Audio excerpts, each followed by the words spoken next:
Shano recap here. In this video I will be explaining a fantasy anime called The Devil is a Part-Timer. Spoilers ahead, watch out and take care. The anime tells the story of a demon lord named Satan who came to the human world to escape the previous battle. Instead of preparing for the next war, he turned to like the human world and often helped when they are in trouble. Will he forgets about his quest? Let's find out. The story begins by showing an island in the ocean of Ignoria, surrounded by 4 continents. The island is called Entisla and is inhabited by the demon lord Satan, widely known for his cruelty. Satan has 4 bodyguards named Alciel, Lucifer, Malaconda, and Adramelech. They were assigned to attack the 4 continents. But unexpectedly, a human knight named Emilia came to attack Satan after defeating his 4 bodyguards. Satan has no other choice but to hand over Entisla to the humans and Emilia, while promising that he would return to take over the island one day. Then Satan, with Alciel, entered the portal and disappeared. Elsewhere, Satan and Alciel ended up in the middle of Tokyo. Both of them were a little confused until finally, 2 police officers found them and arrested them because the police thought they were foreign tourists who were lost. While interrogated at the police station, Satan uses hypnotic powers to extract information from the officer. He finally found out that, while in the human world, they could not use magic power. Satan and Alciel began to devise a plan so that they could blend in with the human world. The next day, they came to the government office to take care of their personal data. Then they go to the bank and set up an account before looking for a place to live. It was evening when they finally rested in a rented room belonging to an old woman named Miki Shiba. While he was resting, Satan suddenly fainted. Alciel panicked and took him to the hospital. Apparently, Satan fainted because he had not eaten all day. This made Satan and Alciel realize they needed money to live in the human world. When they returned to the rented room, Satan and Alciel began to write job applications. For that they used pseudonym namely Sadao Mao and Shiro Ishiya. Luckily it wasn't long before Mao was accepted to work part-time at a fast food restaurants. The job is enough to give them money. They can even buy some furniture and a bicycle. One day Mao went to work with an umbrella because it was raining that day. He suddenly met a beautiful red-haired girl at the crossroads who did not carry her umbrella. Mao's heart seemed to feel sorry for her, so he gave her the umbrella. On the other hand, while Mao was working, Ishiya focused on finding a way for them to return to Entisla. He spent a lot of time in the library, reading books to find a way to get them back. Mao did very well in a fast food restaurant because he wanted to get a promotion. His co-worker, Kaiho Sasaki, is a petite girl who is quite frivolous. While focusing on working to pursue sales target, the frying machine suddenly broke down.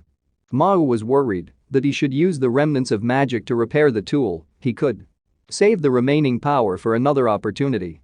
Before Mao could decide, the restaurant manager Mayumi Kasaki called him. Kasaki apparently intended to make Mao a permanent employee, making him very happy. He rushed home on his bicycle happily at the thought of getting a raise. But in the middle of the road, Mao again ran into the red-haired girl he had met earlier. Mao's surprise grew when she said she knew he was the demon lord Satan. The red-haired girl was Emilia, and she immediately took out a knife to kill Mao. Although initially surprised, he realized that the knife she took out was an ordinary knife without any magic power. So he confirmed that Emilia's fate was the same as his. Trapped in the human world and unable to use magical power.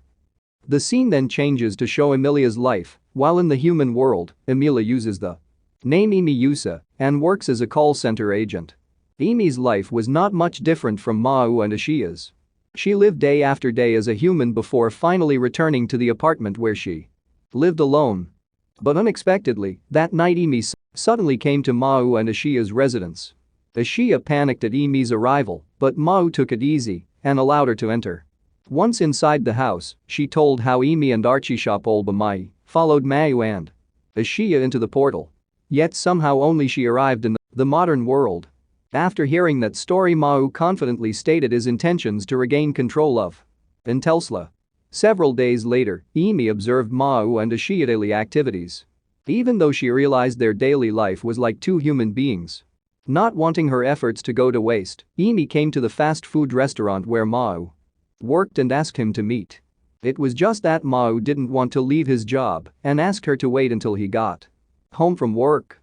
Meanwhile, while Mao was resting in the staff room, Sasaki asked about the earthquake that continued to strike. Long story short, Mao met Emi, who was actually waiting for him. While they were talking, suddenly someone shot them with magic bullets. Mao pulled Emi to run and hid in the station. After confirming that things were safe, he told her to go home because he would be working tomorrow morning, but when he arrived in front of the house, Mao saw Emi following him. Embarrassedly, Emi asked for permission to stay the night because she had lost her wallet. While they had been running earlier and her house was too far away for her to walk, Mao finally allowed Emi to stay, even though Ashiya looked scared of her.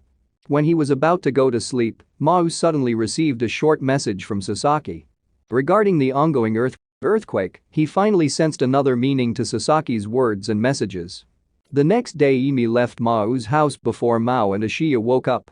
Arriving home, Emi saw the shooting last night broadcast on the television channel. Meanwhile, on the other hand, Mao and Ashiya were having breakfast with food made by Emi. Mao received a message from Sasaki who asked him to meet in the afternoon. The scene again shifted to Emi, who was at work when she suddenly received a mysterious call.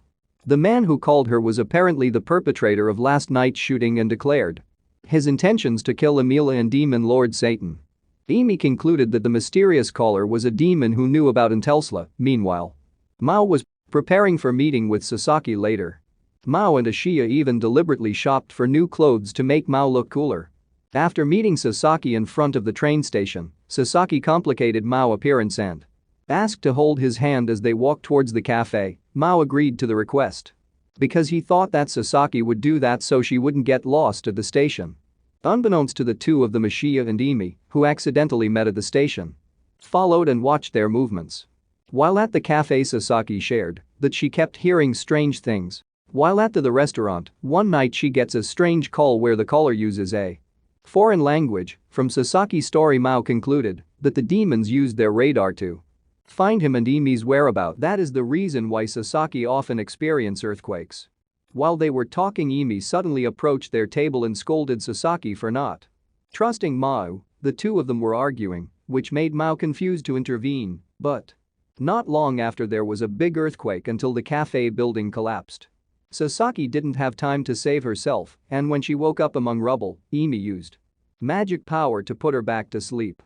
Then Emi called for Mao to show himself. It seems that Mao's appearance is no longer human. Instead, he returns to the figure of Demon Lord Satan. This signaled that the Mao's magic power had returned. Emi intended to kill Mao with the remaining magic power she had. But surprisingly, he instead said he would help bring them out of the ruins.